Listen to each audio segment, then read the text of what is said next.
Hello and welcome to Signal Over Noise, the podcast that focuses on helping you to get important shit done in a distracted world. In today's episode, I will share 4 important insights or reframes that will help you to achieve that activation energy required to go from ideas to action. But first, as this is the very first episode of a brand new podcast, a quick introduction. The Signal Over Noise podcast is all about helping you to identify, progress towards, and achieve important things in a distracted world. We'll cover strategies for identifying what matters to us, how we can rank and prioritize the things that matter, and how to convert ideas into actions and actions into substance.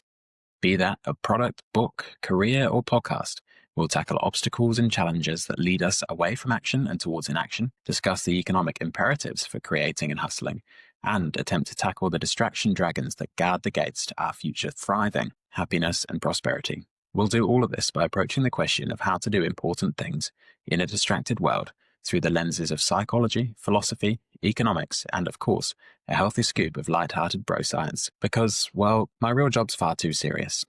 That real job. I'm your host, Dr. Owen Evans. I'm a British medical doctor currently living and practicing in the wonderful land down under. Well, the other land down under, New Zealand. I'm an ex-psychiatric registrar, so I know a thing or two about psychology, but not 3.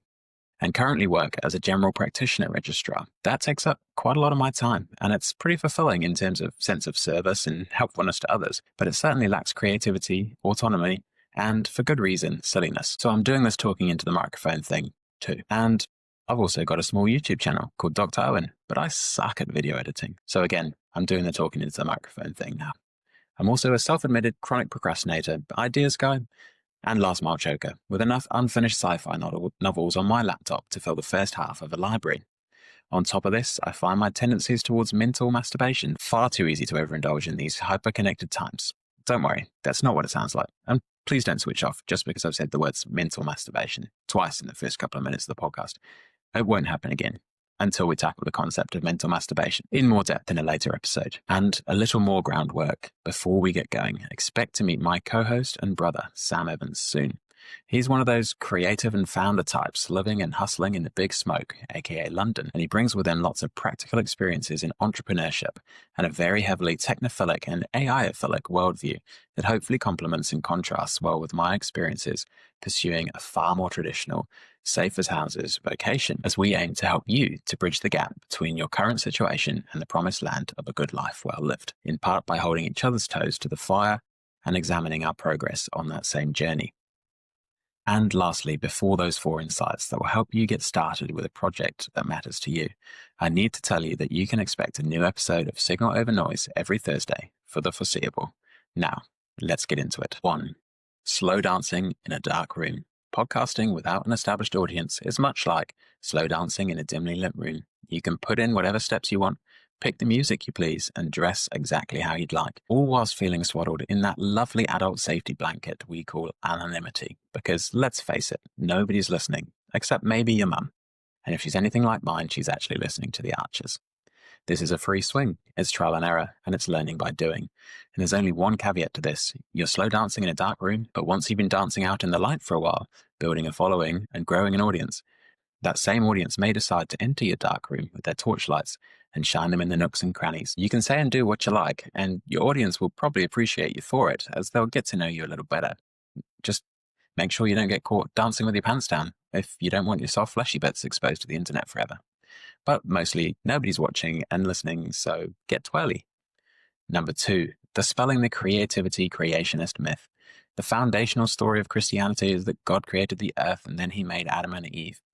It remains a topic of hot debate whether the Adam and Eve part was a good idea. But more pertinent to today's topic, that of overcoming mental hurdles and barriers to get started doing something important, it preaches something unhelpful, even stifling. The notion that for a product to be new and innovative, it must be born of pure creationism, something new out of nothing. When it comes to getting started, this will always be an insurmountable hurdle. Why? Because in the Bible, there's only one God, and he can create things in his own time. But in the human rat race, there are 8.5 billion of us, many of whom are all creating. But the successful ones rarely pluck something from nothing. Instead, they follow the path of creative evolution.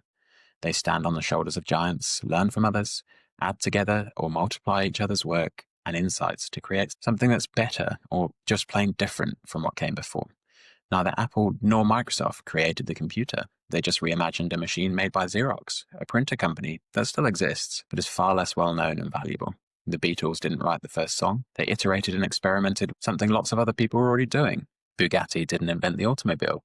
They just refined the engineering, the soft touches, and the branding to allow them to sell cars for millions of dollars each. You don't need to pluck straight from the mud something out of nothing to make a splash. You simply need to add, subtract, or generally reimagine something already in existence. And then you do your market research by putting it out there, and you allow your customers, or total lack thereof, to tell you whether you made something worth having or not. Think of it as Darwinian or evolutionary creativity. 3. There's only now. There's a saying, lightning doesn't strike twice. Frankly, it's a silly saying, because lightning only needs to strike once to put you in a real sticky situation. The future is promised to nobody. Good ideas deserve deadlines, because without them you might be dead before that idea crosses the start line. Or perhaps a little less dramatically, but equally importantly, ideas, products, and services are only good within a certain context relating to time, place, and person. Drilling for oil, for example, is financially speaking a good idea if you're situated directly above an oil deposit and nobody else has yet sucked it dry. It also makes sense if you have the knowledge and equipment to make something out of the whole you create.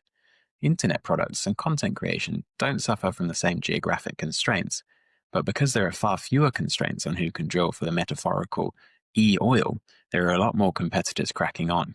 Some of the other drillers might be more talented than you, others less so, but talent amounts to nothing without sustained effort, or within the analogy, time spent drilling. Number 4, breadcrumb theory. This one pertains particularly to educational or informational endeavors. It's the idea that if you know something about something, then you know a little more than some others do. And therefore, you can teach these people, even if others yet know more than you do and stand to gain nothing from your content. That's more than okay. They'll vote with their feet and listen to someone else. But they weren't your target audience anyway, because preaching downwards has always been far easier than preaching upwards. To this point, I ask you, did all the experts in all the arenas of interest to you wait until they were the best in the world at their chosen discipline before beginning to share what they know? Of course not. They began at the beginning. Most of them, no matter how large an audience they have, are not the best in the world because, by definition, there can only be one. No, they're not waiting until they've achieved perfection or mastery of their discipline. Instead, they're sharing their learnings. Waiting until you've achieved perfection or mastery of a discipline before sharing your learnings is an infinitely futile game of chicken and egg for 2 reasons. 1. We can work towards perfection and mastery much more effectively by doing the thing we want to master than by doing something else. 2. It's baked into the fabric of being human to be fallible and flawed. You will never be a perfect master of anything complex, and neither will I. So don't wait for that to happen. So that's all for today's episode. I'll be back in a week to talk to you about the myth of multitasking and the data to back up its limitations and shortcomings. If you're listening along contemporaneously, thank you and well done for navigating the internet to this as yet unknown podcast. If you're from the future, poking your torchlight around my dark room, well, I hope you enjoyed my dancing. If you've got any other strategies for moving from thinking to doing, please share them down below. Thank you, be well, and get stuck in. Bye.